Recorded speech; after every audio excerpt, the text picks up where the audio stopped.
If you're new to my Wall Street for Main Street YouTube channel, you will learn that I like talking about governments changing rules.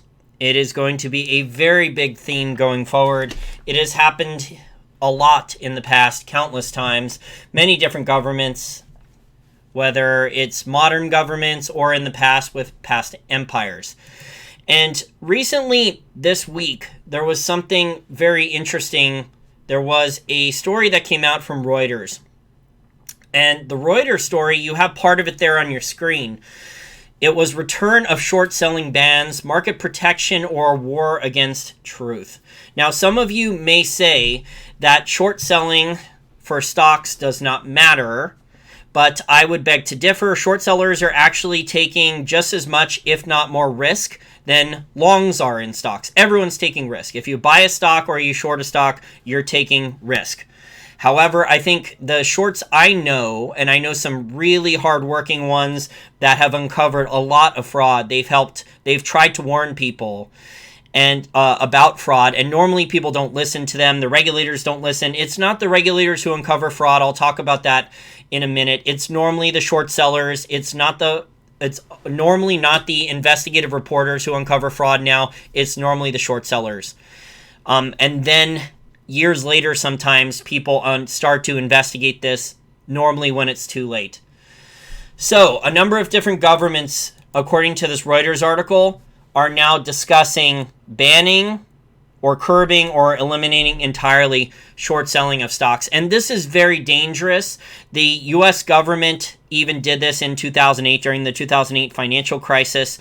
I have friends who were hedge fund managers who had trades at their brokers, I think like Goldman Sachs, hedge funds at Goldman Sachs, hedge funds at Morgan Stanley. There was a period in September 2008 where the SEC, and I have the press release here, it was from September 19th, 2008, the Securities and Exchange Commission, acting in concert with the UK Financial Services Authority, took temporary emergency action to prohibit short selling in financial companies to protect the integrity and quality of the securities market and strengthen investor confidence.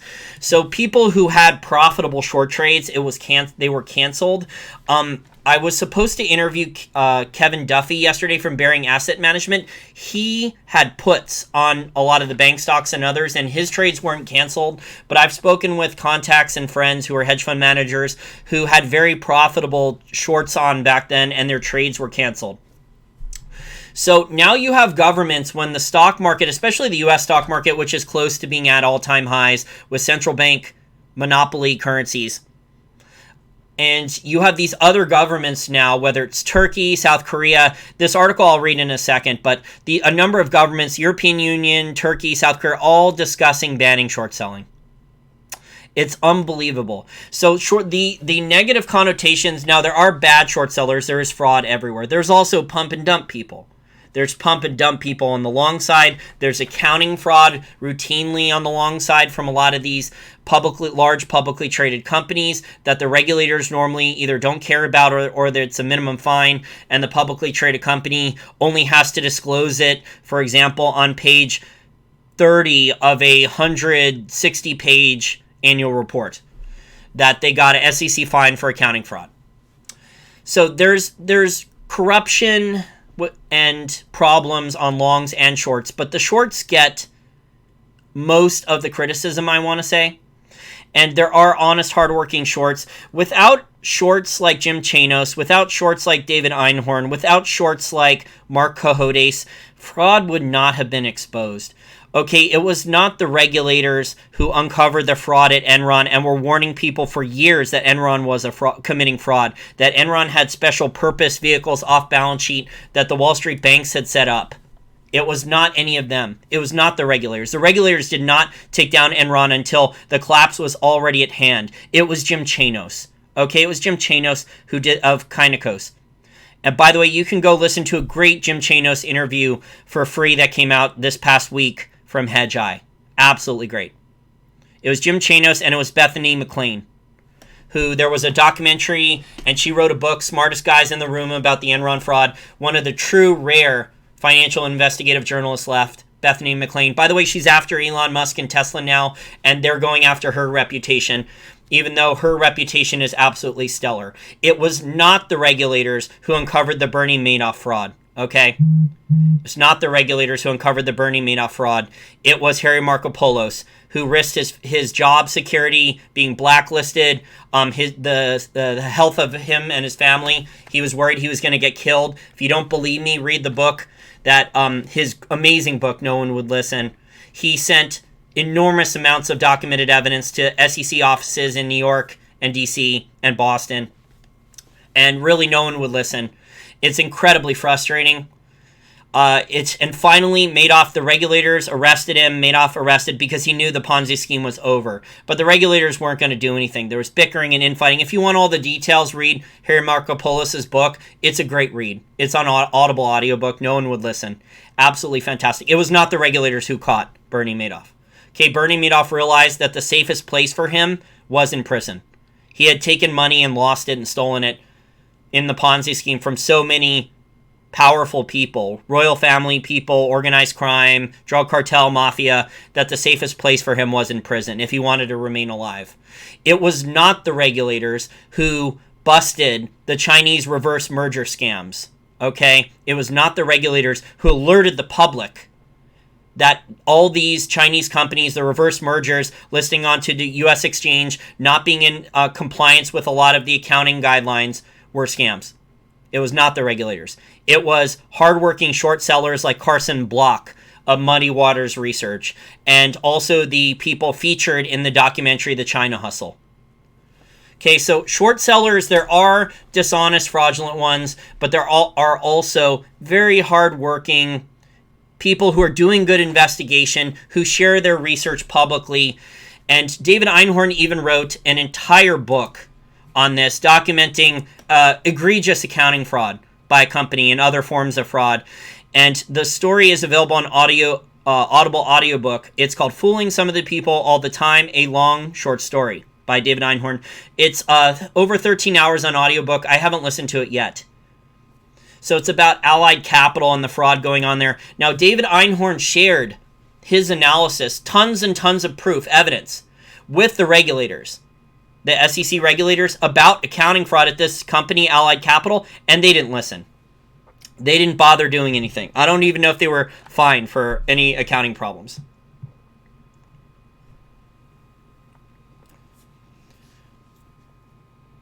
I think that's a separate issue with Eric Sprott and Canadian short sellers. I think that's a separate issue. Anyway, I'm talking about the people who uncover the short sellers who uncover legitimate fraud. And then they're getting vilified by these governments. And these governments are so desperate for tax revenue. The main reason, in my opinion, why these governments want short selling banned is because they don't want all these stock prices to fall, because the majority of people don't short. The majority of people, when they cash out of a stock, their capital gains tax revenues are on the long side. So the majority of people will never short, and the majority of capital gains taxes are all from the long side. And so governments in these countries, and I'll read the article, I'm going on this little rant here. It was not, also I forgot to add the other example, it was not the regulators who busted MyMedics. In fact, there was a bunch of things that were in cahoots with the government on the Medicare and Medicaid fraud from MyMedics. It was Mark Cohodes, brave Mark Cohodes. There's tons of free Real Vision television interviews about this. My buddy Christopher Irons, QTR podcast, has interviews with Mark Cohodes about this on his channel. Mark Cohodes was threatened, and he documented unbelievable amounts of fraud, waste, fraud, corruption, and abuse at this company. It was not the regulators who busted these companies. In fact, in a lot of cases, the regulators didn't even do anything until the company was either on the verge of collapse or already bankrupt. The David Einhorn one is about Allied Capital, not Allied Bank. That's separate. Allied Bank was separate. I think that was a spin-out, right, of GM? The General Motors, that was their GM financing arm. That was a spin-out. You can get the Audible audiobook if you want to hear David Einhorn break down all the fraud. And he sent all this stuff to the SEC. Harry Markopolos sent enormous copies of evidence about Bernie Madoff's Ponzi scheme for a decade. He sent it to Jim Cramer. He sent it to people on CNBC. And no one would listen. So these governments, for them to change the rules, and this is what I've been stressing, because you think you know what the rules are, and then all of a sudden, a couple days from now, next week, next month, the rules change. And then what if the rules change again? So this is why it's dangerous to be a short. There's a big target on your back. You could be short all the right stocks. You could be short all these subprime auto loan companies, or you could be short all the home builders now.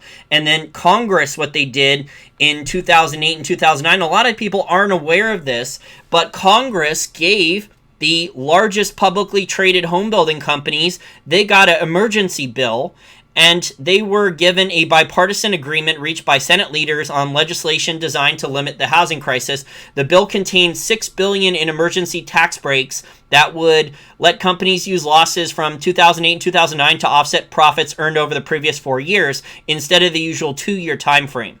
And then in addition to that, they also, some of these publicly traded home builders also dumped land during 2008 and 2009. And by selling land at huge discounts to what it was once valued, the big home builders generated large losses for tax purposes. By applying those losses against profits during prior years, they collected $2.55 billion in additional tax refunds in 2009, according to Zelman and Associates, a housing research firm.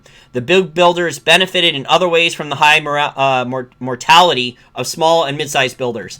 So Congress changed the rules for the home builders in 2008 and 9. So all the large publicly traded home builders didn't go bankrupt. And then the SEC tried screwing over short sellers that were short the bank stocks, and it sounds like the UK did too.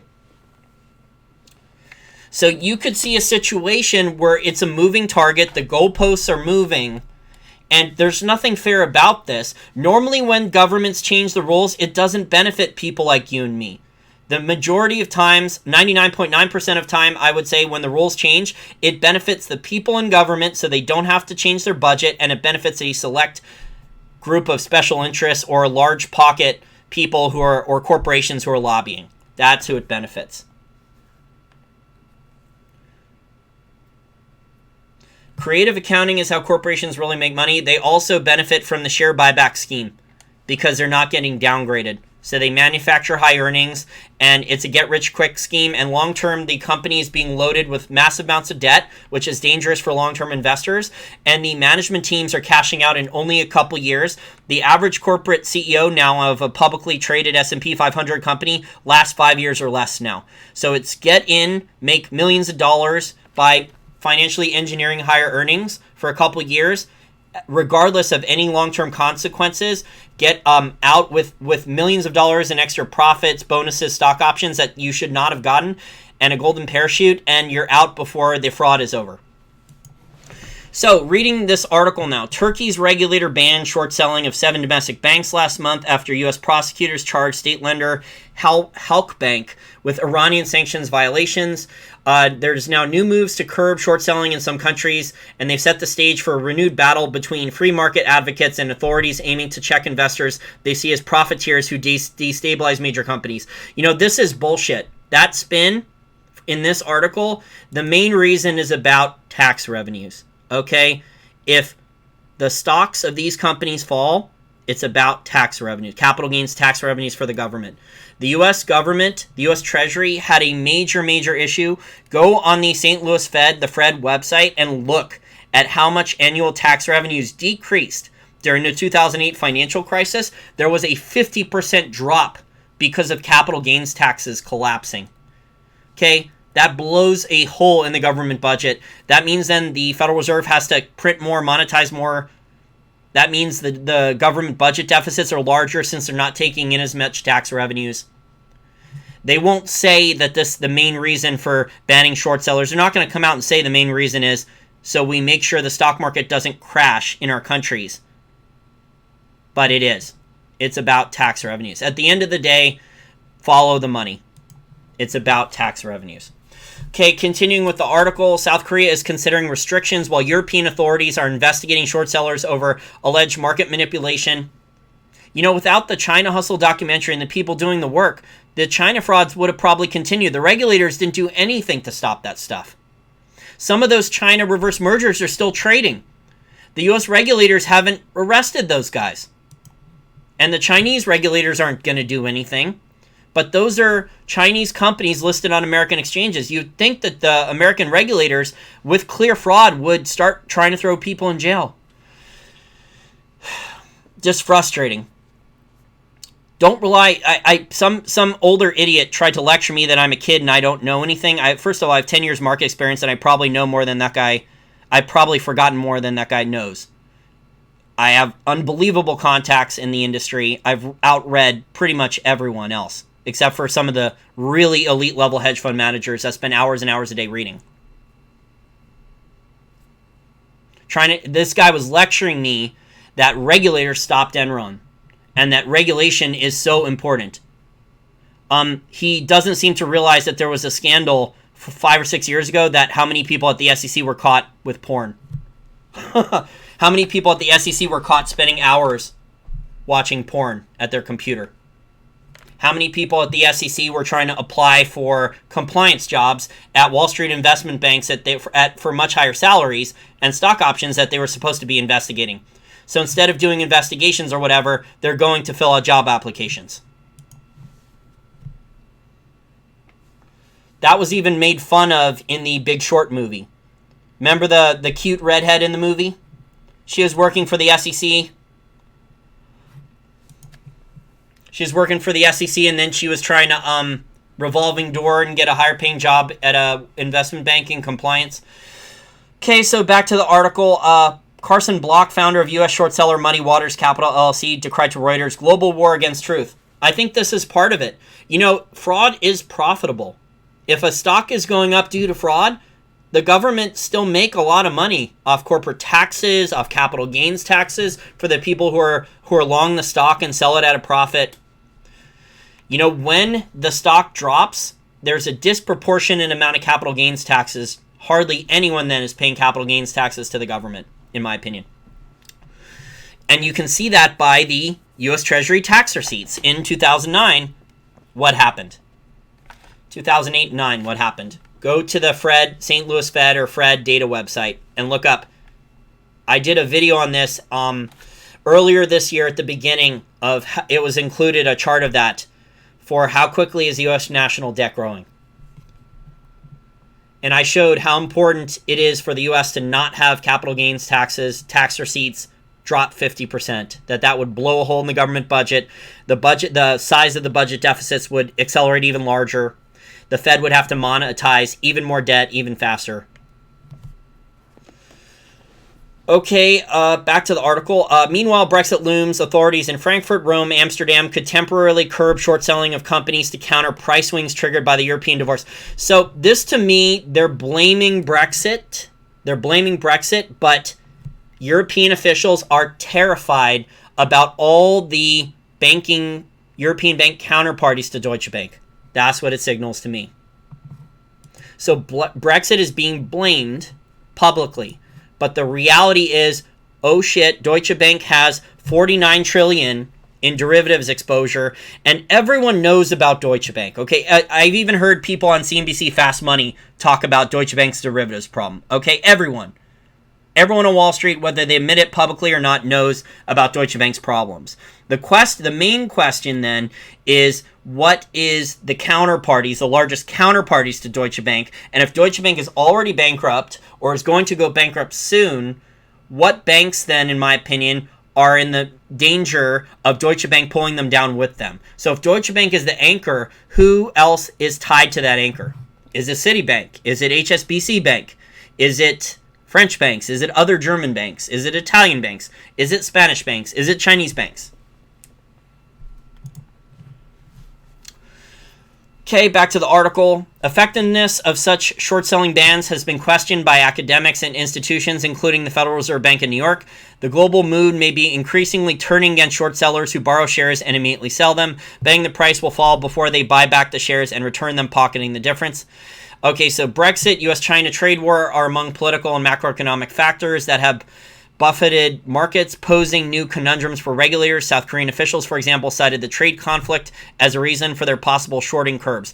The trade conflict has really nothing to do with it. A lot of South Korean companies, according to my research, number one, really bad export data, really bad shipping data from South Korean companies. The data is bad. The South Korean export data is really, really bad. 50% of their GDP is on exports. So they're blaming a U.S. trade war for this, which is just ridiculous. And the other problem with a lot of South Korean companies, they played that game where they were betting on a weak dollar, and a lot of South Korean companies, guess what? They borrowed in dollar-denominated debt. That's the problem. Not these evil, greedy, fraudulent short sellers that all these short sellers are being mislabeled as. There are bad short sellers, okay? But not every one of them is bad. In fact, short sellers, like I said, are taking, in my opinion, more risk than people buying long stocks. Both of those things are risky, by being long a stock or short a stock. But being short a stock, you can lose more money if you screw up on the timing in a shorter period of time. If the trade goes against you, you can lose a lot of money very, very quickly. Okay, so back to this article. Such prohibitions have declined significantly since 2008-2012, when authorities moved to buttress tumbling markets during the global financial and European debt crises. The former saw about 20 countries ban shorts of a total of more than 7,000 stocks, while the latter triggered bans of around 1,700, according to a 2018 study from the European Systemic Risk Board, which oversees the EU financial system. While short selling can be a valid trading strategy when used in combination with spreading false market rumors, this is clearly abusive. And I would say, what is false market rumors? Because you have to have people verify things to check. And what if financial investigative reporters are not going to do their job? And what if the regulators are not going to do their job? Who's going to alert the public that there's accounting fraud or other types of fraud?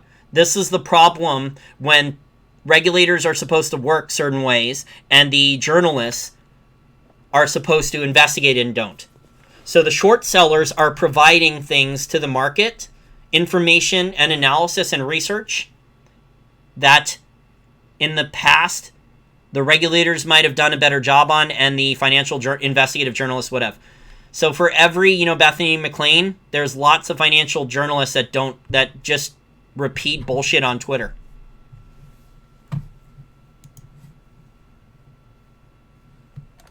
The other, to go with the tax argument I said earlier, is the IMF is writing white papers. David McIlvaney on McIlvaney Weekly Commentary, his podcast, has been talking about this, going through the IMF white papers that have been coming out earlier this year. And the IMF's solution, in air quotes, is for governments to increase taxes across the board. So existing taxes are increased and new taxes are layered on, in addition to potentially negative interest rate policy by governments. And then you have, 5 or 6 years ago, you have the French Marxist neo-Keynesian economist Thomas Piketty talking about how governments need to work together for a global wealth tax.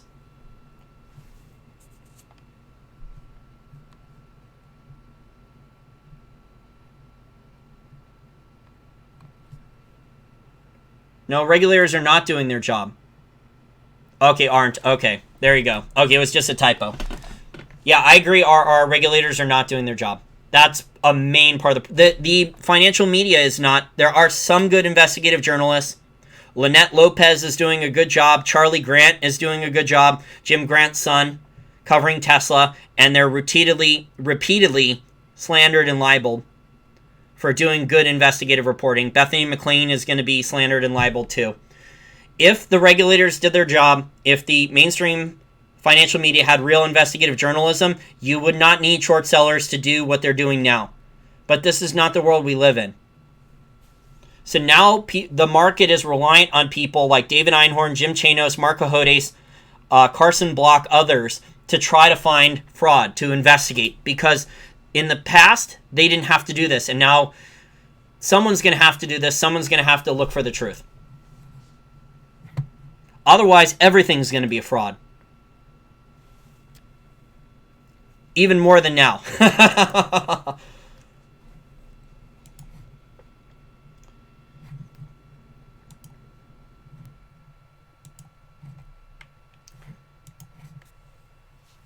Wayne says ban the truth. Yeah, I think that's the plan.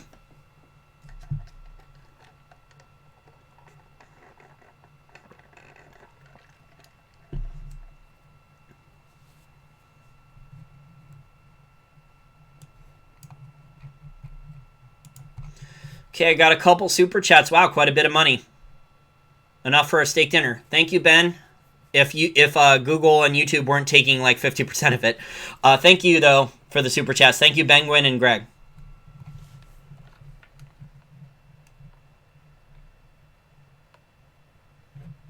So I have articles here detailing the bailouts, the tax credits, and the other subsidies that the home builders, the large publicly traded home builders, got in 2008 and 2009.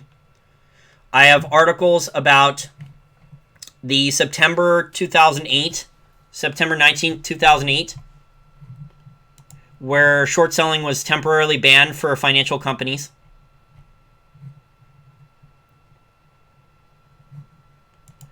It's really easy. Short sellers are the punching bag. Like, capitalism gets blamed for a lot of things in society, a lot of problems unfairly. Short sellers also, in my opinion, are unfairly blamed for a lot of things in markets.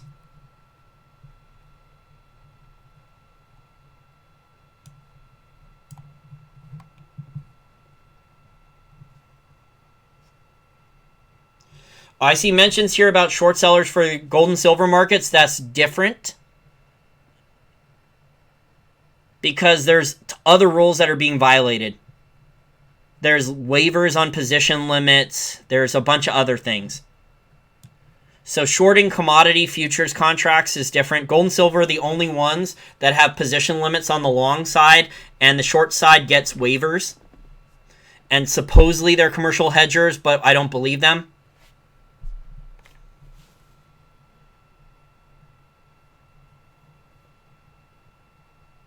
Bill says GATA has been exposing COMEX crimes for 20 years. They've only convicted a couple of people. Yeah, exactly. But those convictions, a lot of them have all come just in the last couple of years, so progress is finally being made.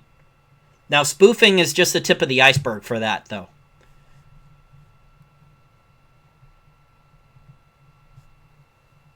Galactic Peace says short sellers take huge risk and the market is rigged, so there's extra risk. Yeah, I totally agree.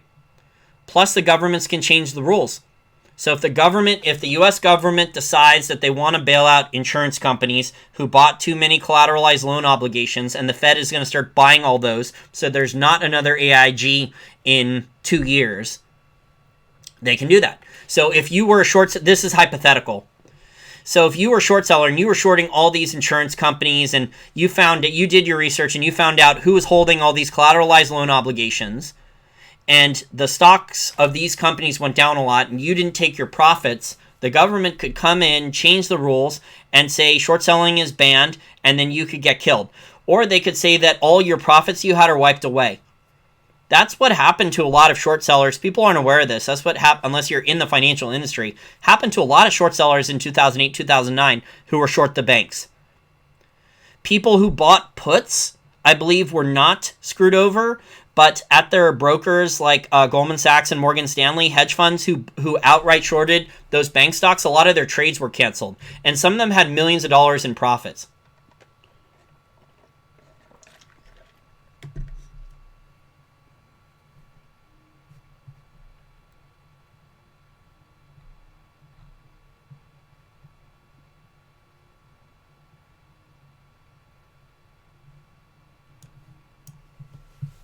Yeah, I don't lump high frequency trading in with Jim Chanos. Jim Chanos does extensive research. He talks about his process. Listen to the interview that Keith McCullough from Hedgeye did with Chanos this week. It's for free. It's there on the Hedgeye website. It might be on their YouTube channel too. It's like an hour or so. Like Jim Chanos was warning people about problems in China 2009, 2010. Now, he was early. They did an enormous amount more QE, stimulus, credit bubble, real estate bubble. He was way early on that. But a lot of the stuff he warned people about years ago is starting to come to fruition in the last 12 to 18 months.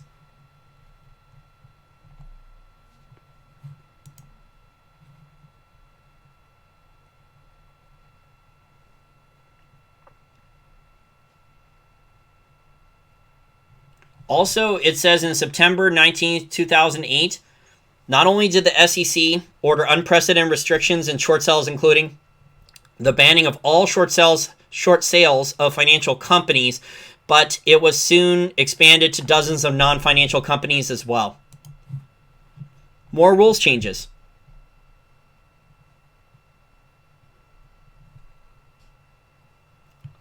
I think there's a long only bias. The majority of capital gains tax revenues, Matthew, are from long investors. And ultimately, I said follow the money. What the US Treasury cares about the most is capital gains tax revenues on stocks. And so then it's in the Federal Reserve's incentive to create more dollars out of thin air to keep stock prices from not staying low for too long. Oh, Jesse hit a thumbs up on this, and he said the Jim Chanos interview is really good with Hedgeye. Yeah, I agree. Yeah, hit a thumbs up if you like this podcast. The growth of my channel, it's added, I think, like another 100 subscribers in the last week or two. So it's kind of growing again after not growing at all for like 2.5 months. Maybe I'll be over 30,000 subscribers before the end of the year. But, as long as I have enough money to pay my bills coming in with some money from Google and my Patreon account contributors who are almost at 200, thank you very much. Hopefully it'll be over 200 in a couple weeks or before the end of the year. And my dozen or so monthly PayPal contributors, I'm going to keep working on content like this. It is very dangerous with these rules changes because if you do the work, this is hypothetical. So people ask me like, why don't I have more investments? Why aren't I shorting more stocks? Because I'm worried about these rules changes. And I'm being very defensive. If I was going to be very aggressive, first of all, there's not a lot of bargains for being long stocks right now. There's not a lot of bargains. A lot of stuff is very overvalued. But if you're I know people who are very, very aggressive with shorts, and it's very, very dangerous. Especially if you're shorting Tesla right now. Like I have a lot of friends who are short Tesla, and they've lost a lot of money. And I could talk with them for hours and hours, and they could give me all these details, and I know some of these details, and it's freaking crazy, the stuff I hear about Elon Musk and Tesla. But guess what? The stock hasn't gone down in a while.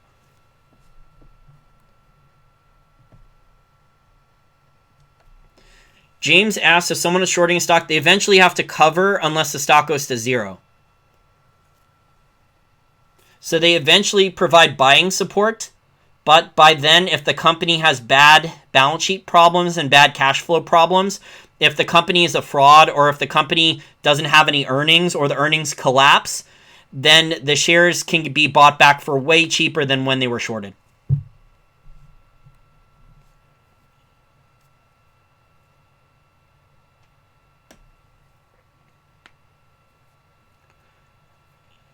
Wayne asks, Patreon and PayPal hate free speech. It's easier for Patreon and PayPal don't charge a lot in fees to me. Like, I appreciate all these super chat tips from YouTube here, but YouTube takes a large cut of them. So I appreciate it, but YouTube takes an enormous cut of them. Plus, they play around with my ad revenues. They demonetized my video yesterday, and I had to manually review it, and then like 24 hours later, I got a notice that it was approved. Actually, it was not 24. It was like closer to 18. I may do a post office box. I'm still thinking about that. So people can send me a paper check or a physical gold and silver if they want. They can either write me a paper check. I may do that.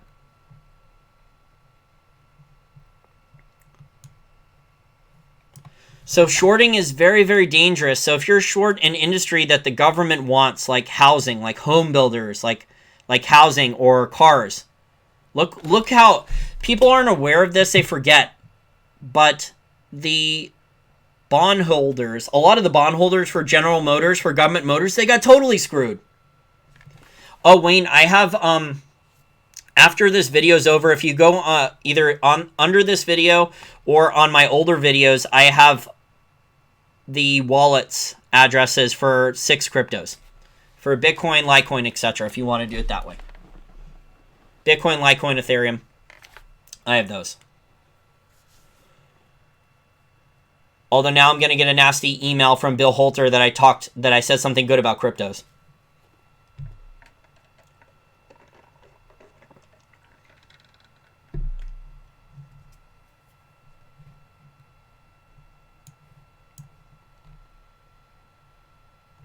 Yeah, so my point was the rules got changed for General Motors bondholders. Remember, Government Motors went bankrupt. They got bailed out. Obama screwed over a pension fund in Indiana that was holding General Motors bonds. And they were supposed to become the new shareholders, a large chunk of shareholders in the new General Motors when new shares were issued, and they didn't get their shares.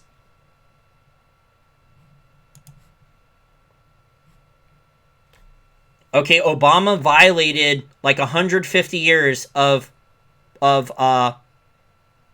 U.S. bond law. The bondholders normally don't get screwed that bad. When they have a large chunk of the company, when they're higher in the credit stack, in the capital structure, like senior secured bondholders, they end up being shareholders of the new company that goes bankrupt.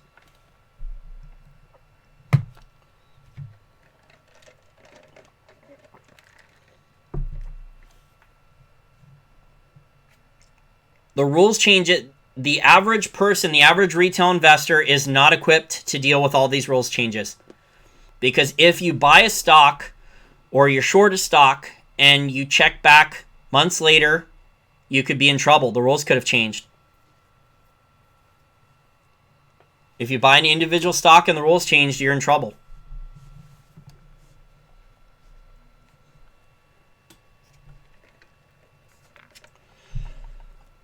I think European Union people are buying gold and silver. They're either buying bullion outright or they're buying other physical metal. I think that they're buying the Sprott Trust, I thought. They're not buying GLD or SLV. GLD and SLV are badly taxed.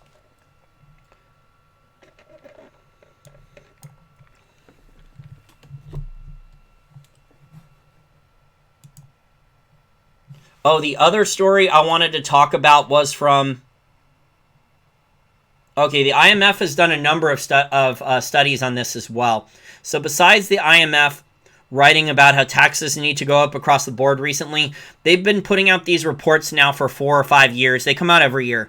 And they're saying that global corruption costs trillions in bribes and lost growth. So public sector corruption, this story was from 2016, but I saw another story from earlier this year. So they repeat this almost every year. Public sector corruption siphons $1.5 trillion to $2 trillion annually from the global economy in bribes and costs, far more in stunted economic growth, lost tax revenues, and sustained poverty, the IMF said in a research paper. So they're arguing that they need to fight corruption to increase transparency. The problem is corruption is very, very profitable for the government bureaucrats, the politicians, etc.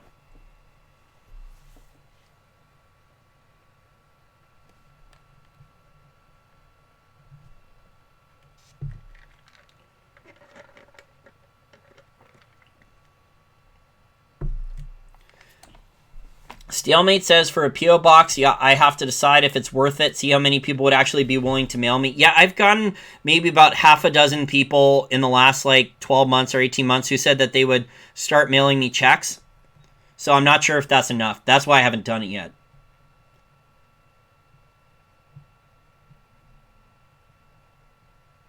Oh, Jesse, no, that's not why the football protesters were protesting at halftime today, the Harvard-Yale game. They're too woke. That's the problem.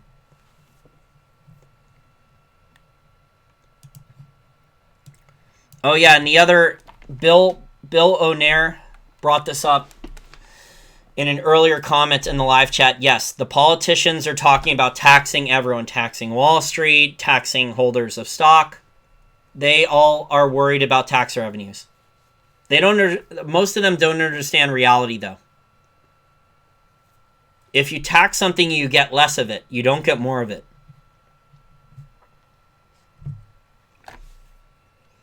Because higher taxes normally provides an incentive to not do something.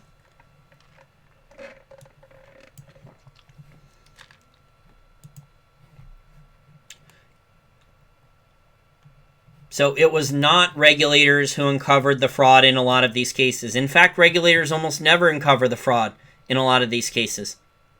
I've personally heard of stories where the regulators were given reams of evidence, documents, etc., and they did nothing with it for a fraud.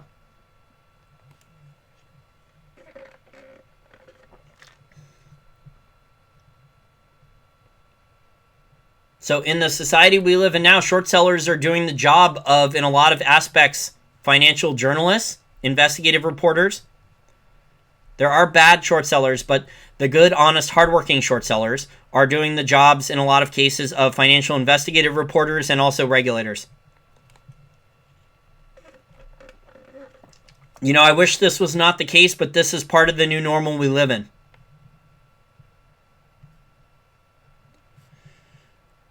IBJI asks if bondholders get paid before stockholders. Are you talking about in a bankruptcy? Yes, in a bankruptcy, the senior secured creditors get first dibs on the assets of the company in a bankruptcy, and normally the bondholders, the senior secured creditors, and there's different types of bondholders. There's like senior secured, and then there's unsecured creditors that are at the back of the line, the junk bondholders, depending upon what investment grade the company had.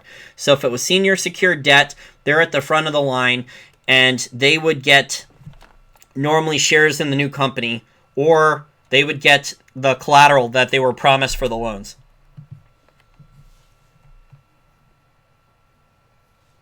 And President Obama violated bond law.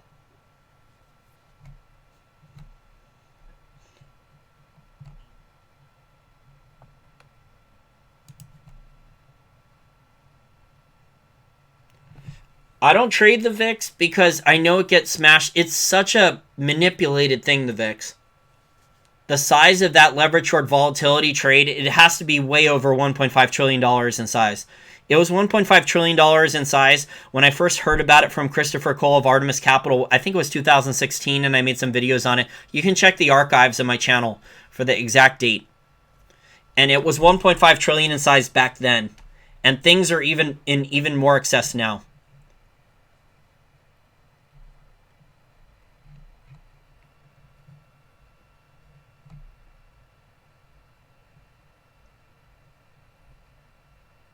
Okay, well, I think that's pretty much it. So the governments can keep changing the rules. If it's a preferred sector for the governments, like the banks or the home builders, short selling can be banned. Rules can be changed. Tax credits, bailouts, all these things. This is the new normal we're in. And governments are saying they're blaming Brexit. They're blaming, all these excuses why they're going to ban short selling. Like European governments are. You have the South Korean government talking about banning short selling for the U.S. trade war with China. How is South Korea exactly affected between the U.S. and China? They're not directly affected. If anything, you'd think that China would be buying more from South Korea than from the U.S. But you have these governments and regulators in other countries talking about banning short selling and blaming it on things that are not really the truth. With Brexit or the U.S.-China trade war, that's not the real reason. The real reason is they're worried about capital gains tax revenues. It's almost always about the money. That's the main reason. Now, they're not going to admit that publicly. They're not going to come out and say this is all about money, and if a company's important company's stock is shorted,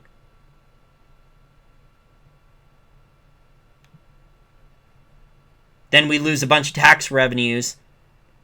They're normally not gonna admit that in public, but you got to follow the money. The major decisions go back to the money. Yeah, Wayne, I got your email. Thanks. You said the reverse repos, but the Fed is also.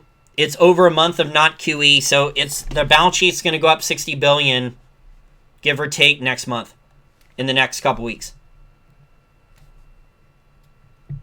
Yeah, the not QE is $60 billion per month minimum.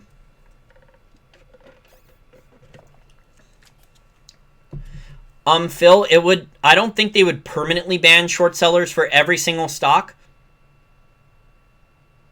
I think they would be selective about which companies or industries. There are certain companies and certain industries, normally the ones that are larger and have the most lobbying dollars and have the most congressmen, Republican, and Democrats in their pocket. Those are the ones that are going to be the most protected.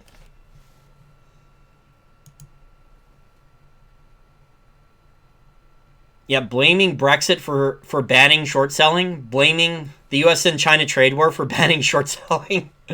That's laughable. How many people actually believe that? Comment below if you actually believe that.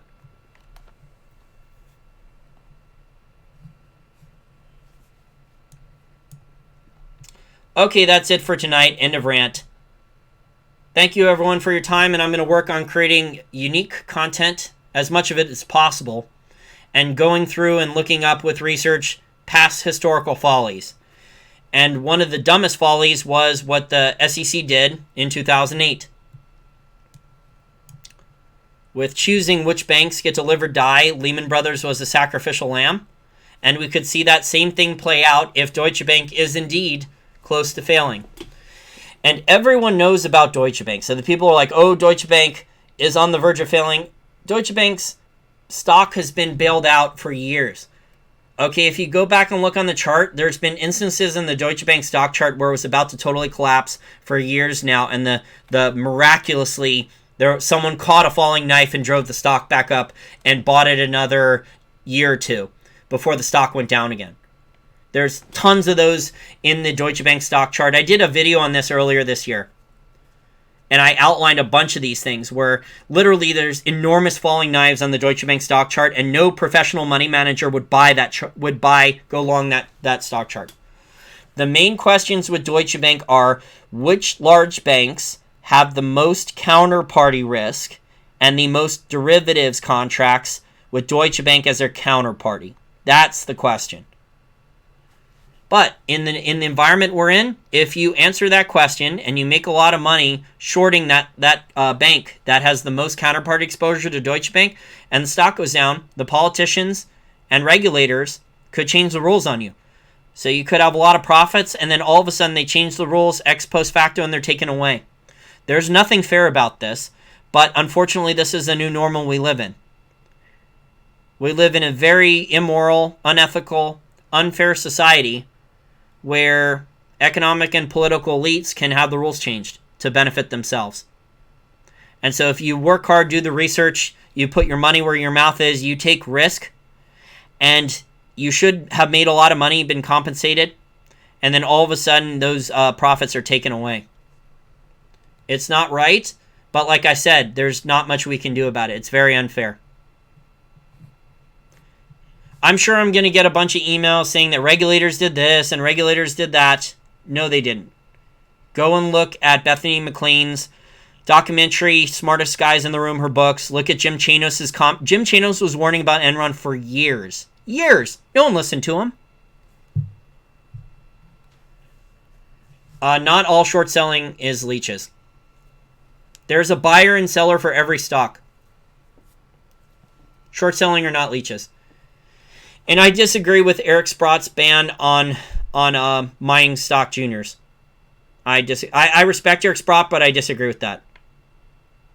There's so much fraud on the long side in a lot of these juniors. I mean, they do pump and dump. I cannot publicly detail all the fraud, but there's a lot of it. Now, Eric Sprott's not involved in it, but there's a lot of people in Vancouver that are. I don't think short selling should be banned. The problem is these juniors, number one, a lot of them are very horribly run. They misuse tons of capital. When they were able to raise capital, a lot of them wasted tons and tons of money. There was people getting paid insane amounts of money to write to pump and dump research reports. They were paying stock newsletter writers lots of money to endorse frauds in stocks. No, we're not seeing consolidation in a lot of miners because the larger miners don't like doing acquisitions at the bottom. If they do an acquisition at the bottom and it doesn't work out, they get fired immediately.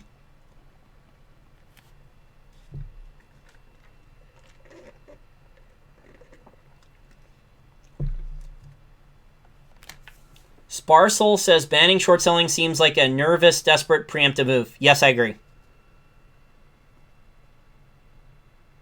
So there's problems with junior miners from a lot of management teams with junior miners, junior explorers. There's problems there. I've outlined them. Go and watch my lecture, listen to my lecture for mining stock education lecture about junior miners. I outlined some of the problems. There's an enormous amount of waste of capital. I disagree with Eric Sprott on that. Okay, now there is naked shorting and other things that do happen. But some of these junior miners are horribly run. Absolutely horrible. And some of the stories I've heard about pump and dump and newsletter writers not disclosing that they were paid $20,000, $30,000 or more sometimes, not in cash but in stock options. Some of them got cash payments of $20,000 or $30,000 and other BS. Of newsletter writers getting first-class trips to go site visits or conferences. The management teams of these juniors were paying themselves excessively. They were paying for like first-class plane tickets instead of using money for exploration drilling. I highlighted the red flags in that mining stock education lecture. Banning short selling is very, very dangerous.